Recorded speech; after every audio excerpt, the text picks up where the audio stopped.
Nagkainitan ng mga taga-suporta ng dalawang basketball team sa quarterfinals ng Paliga sa Balamban, Cebu. Dikit noon ang laban hanggang nagkapikunan nang maging 6 points na lang ang lamang. Humupa kalaunan ng away sa loob pero sa labas, nagkagulo ulit. Ang ama kasi ng isang fan na susuntok sa coach ng kalaban namataan ng asawa ng coach. 7 ang sugatan. Nagkaayos naman ang dalawang panig.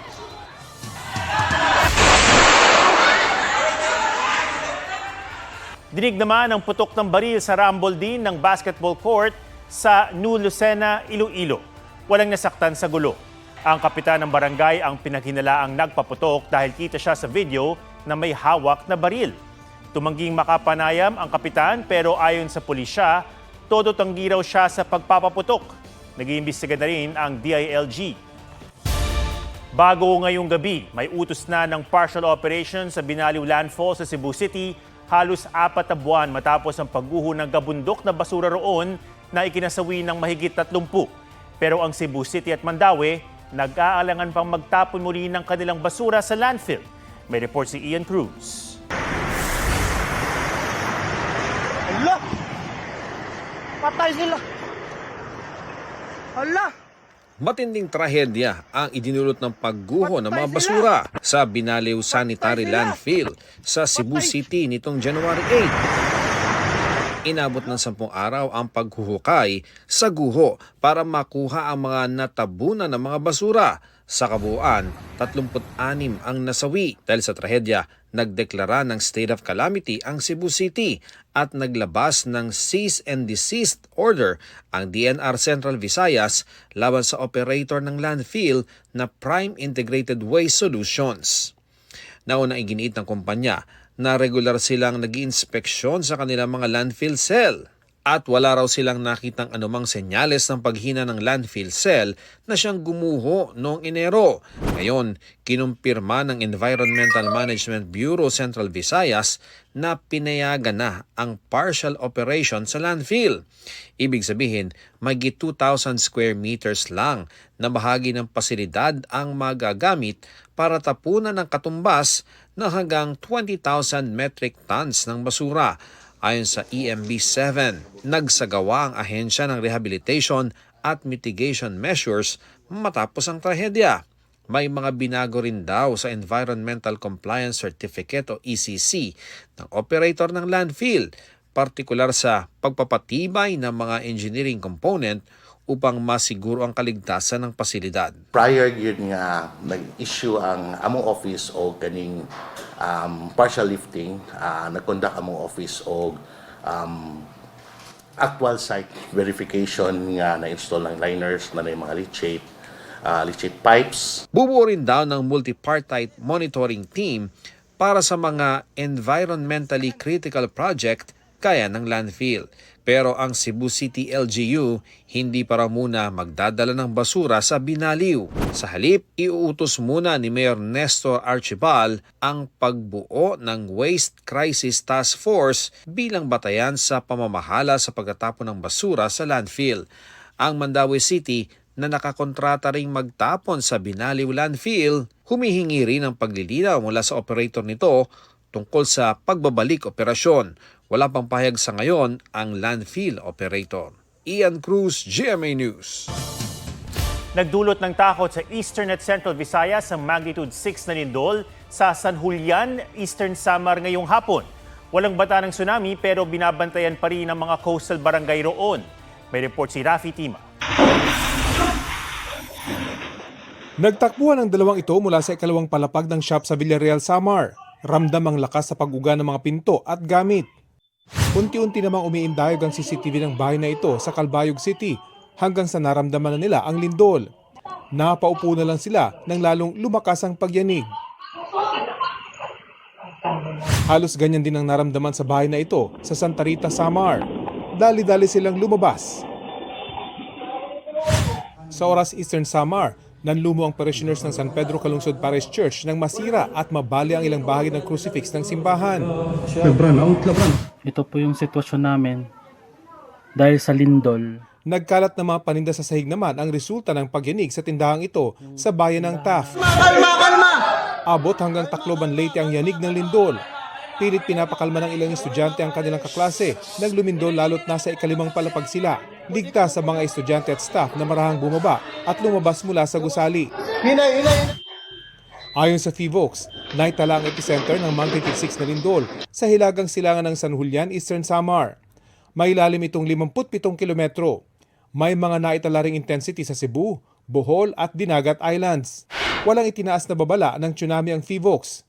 Pero dahil 13 sa 16 na barangay ng San Julian ay nakaharap sa Pacific Ocean, inatasan ng mga taga-Municipal Disaster Risk Reduction and Management Office na i-monitor ang kondisyon ng dagat sa mga coastal barangay. Nag-deploy na ako sa MDRRMO.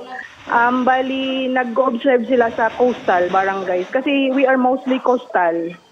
We are in the Pacific nga talaga. Kami, Pacific Ocean yung nakaharap kami. Sa ngayon, wala pang datos sa kabuang pinsala ang probinsya, pero nagkansela na ng pasok sa eskwela sa buong Eastern Samar bukas. Rafi Tima, GMA News. Lusot na sa House Committee on Justice ang committee report nito kaugnay sa impeachment complaint laban kay Vice President Sara Duterte. Unanimous o pabor ang lahat ng miyembro. Aprobado rin ng komite ang resolusyong nagtatakda ng Articles of Impeachment. Bago yan, 2 amendments sa report at resolusyon ang inaprubahan ng komite. Ipinasaad ng ilang kongresista ang paglabag sa saligang batas ng bise nang hindi nito binitawan ng mga interes sa ilang negosyo at ang pag-utos umano ng bise na ipalabas ang confidential funds.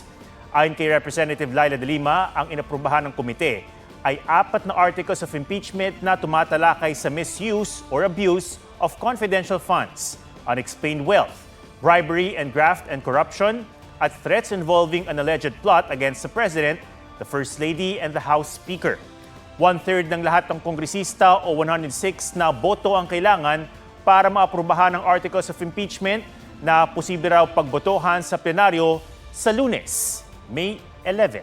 Malaya ngayon sa bisa ng piyansa ang dating TV host na si Jay Sonza. Ayon sa kanyang abogado, nagsorry ang Pasay Regional Trial Court Branch 118 sa nakasaad sa arrest warrant na non-bailable o walang piyansa ang kaso ni Sonza. Mali rin daw ang nakasaad na batas na basehan ng warrant. Imbis na unlawful use of means of publication and unlawful utterances na may piyansa, ang non-bailable na Comprehensive Firearms and Ammunition Regulation Act daw ang nakalagay. Hininga namin ng pahayag ang korte tungkol dito. Ipinagpaliban naman ng korte ang arraignment kanina ni Sonza matapos maghain ang kampo ni Sonza ng motion para madismiss ang kaso kaugnay sa umano'y pagpapakalat ng maling impormasyon sa kalusugan ni Pangulong Marcos. Dahil kaso ito ng Pangulo na nakatira sa Maynila, hindi daw ang Pasay RTC ang may saklaw sa kaso at hindi NBI ang maaari maghabla bilang aggrieved party. May 10 araw ang Justice Department para magkomento sa motion to quash ng depensa. Mula sa mga kalsadang namuti at mga pananim at hayop na namatay, matinding perwisyo ang inabot ng ilang lugar sa Albay dahil sa abo ng Bulkang Mayon. Ang sitwasyon nila, pinatututukan ni Pangulong Bongbong Marcos. May report si Bea Pinlac. Wow! Nang halos lamunin ng makapal na abo ng Bulkang Mayon ang Kamalig Albay, perwisyo ang iniwan nito sa mga pananim sa paanan ng bulkan. Hamo diyang grabe. Nagkaparantay. No, boss. Ya, de. Umaaray ang mga magsasaka. Siyempre, parang wala nang pag-asa. Mahirap nang makabalik. Parang delikado na pati buhay ng mga dyan. Saan kami magsisimula? Ayun ang problema namin. Hindi rin nakaligtas ang mga hayop na naiwan sa bukid. Sa datos ng probinsya, mahigit 40 hayop sa bukid at pati mga aso ang nasawi. Napaiyak na lang ako kasi wala kami ibang inaasahan. Nasunog lahat. Ang mahirap sa amin yung dyan lang kami umaasa. Sa Ginubatan Albay, matindi ang paglilinis ng mga residente at otoridad sa naiwang abo. Perwisyo rin ito sa kalusugan ng ilang residente. May sakit nga ako. Nahirapan ako magparakuha ng tubig. Lagi naman ganito, siyempre, nakasanayan na namin. Pero ngayon, nahirap na ako kasi matanda na ako. Nahirapan na ako. Hindi gaya noon, malakas pa ako. Siyempre, takot naman kami. Mga bata, sakit naman. May ilang jogger sa Kamalig Bypass Road sa Albay ang inabutan ng pagsabog. Yun nga, sabi namin na simpleng jog lang. Tapos parang run for your life na talaga yung nangyari. Pati ang rider na ito, napaharurot. Ano? Napakabilis ng gapang, guys. Halos zero visibility sa ilang kalsada. Nabalot din ng abo ang mga taniman. May ilang magsasaka na pilit isinasalba ang mga tanim sa pag-asang maibebenta ang mga ito. Grabe po yung perwisyo ng abo dito sa mga pananim ninyo. Ay, grabe po. Sobra. Pero, importante, ligtas kami. Kailangan namin ulan para maugasan to. Pero mahirap siguro eh. Sigurado, lugi na kami dito. Sa gitna ng hinaharap nilang pagsubok, pinatutukan na ni Pangulong Bongbong Marcos sa DOH at DSWD ang kalagayan ng mga residente. Ang DOH nandun din at nagbigay sila ng mga mask para yun nga sa usok at saka sa mga fumes na lumalabas. The first concern of course was the health concerns, and we were able to bring out the people who were in the danger area. We were able to support them with medical attention. Ayon sa DSWD, halos 200,000 residente sa Albay ang apektado. Ilan sa kanila ang inilikas. Meron tayong 1,444 na mga pamilya or 5,459 individuals po iyan na pansamantala nanunuluyan sa mga evacuation centers. Problema rin ang pagkukuhanan ng malinis na tubig. May mga water filtration trucks tayo ng mga pinadala ang iba't ibang ahensya po ng mga DRRM councils. Ganon din yung mga karating na mga probinsya nagpadala na rin. Pinatitiyak din ng Pangulo sa DPWH na bukas lahat ng kalsada sa Albay. And now we are working on opening all the thoroughfares para lahat ng mga kailangan pumasok ay makapasok, lahat ng kailangan lumabas ay makalabas. Bea Pinlac, GMA News. Isang bata ang nasawi sa banggaan ng 2 bus sa Sarangani. Isa namang graduating student ang binawian ng buhay sa aksidente sa motorsiklo sa Pangasinan. May spot report si Jonathan Andal.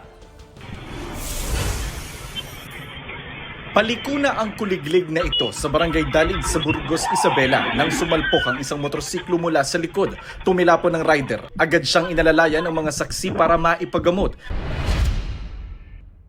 Isang bus ang sinalpok ng isa pang bus sa Malungon, Sarangani. Sa 41 sakay ng binanggang bus, dead on arrival sa ospital ang isang lalaking 8 taong gulang. 14 naman ang sugatan, habang ligtas ang lahat ng pasahero nang nakabangga ang bus. Overspeeding yun to nga hindi niya na-control na maabot niya tong bus nga pababa. May istorya pa nga nagawas nga accordingly hindi niya daw nakita. So ibig sabihin pag mangkampal siya nga hindi niya kita, ibig sabihin paspas siya. Hawak ng pulisya ang 2 bus driver. Kinukunan pa sila ng pahayag. Sa Urdaneta, Pangasinan, patay ang 23 anyos na graduating student na rider ng motorsiklong binangga ng truck. Dinala sa ospital ang angkas niya. Batay sa investigasyon, matulin ang truck kaya nakaladkad at pumailalim ang motorsiklo ng mga biktima. Nahati ang katawan ng biktima. Magsaganakan ko na apaya, pictorial mino, minay. Tinapik na pa ni Papa na pakayam timag na ka. Ngun kayak, upukan niya manak ko na. Few meters kung saan tumigil yung truck tsaka yung motor, nagliyab na po yung motor at tsaka yung truck. Agad rumisponde ang mga bumbero para apulahin ang apoy sa mga sasakyan. Ligtas ang driver at pahinante ng truck. Sinisikap ng GMA Regional TV na makuna ng pahayag ang truck driver. Pero ayon sa pulisya, nangako na ng tulong sa mga biktima ang driver. Jonathan Andal, GMA News.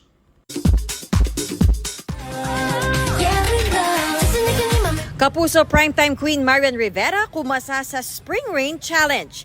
Kasama ang Pinay member ng K-pop group na Eunice na si Alicia Parmisano. Code Gray star Andrea Torres glowing and fierce sa isang pasabog na video on her 36th birthday. Colombian singer Shakira may pa-free concert sa pamosong Copacabana Beach sa Rio de Janeiro, Brazil na dinagsa ng milyong-milyong tao. Bukod sa powerful performance, namangha rin ang crowd sa drone show. American actress Cameron Diaz at musician hobby na si Benji Maiden, proud parents for the third time. Sa Instagram ng Good Charlotte guitarist, sinabi ng 53-year-old Hollywood actress na isidilang ang ikatlo nilang anak via surrogacy, gaya ng dalawa pa nilang anak. Athena Imperial, GMA News.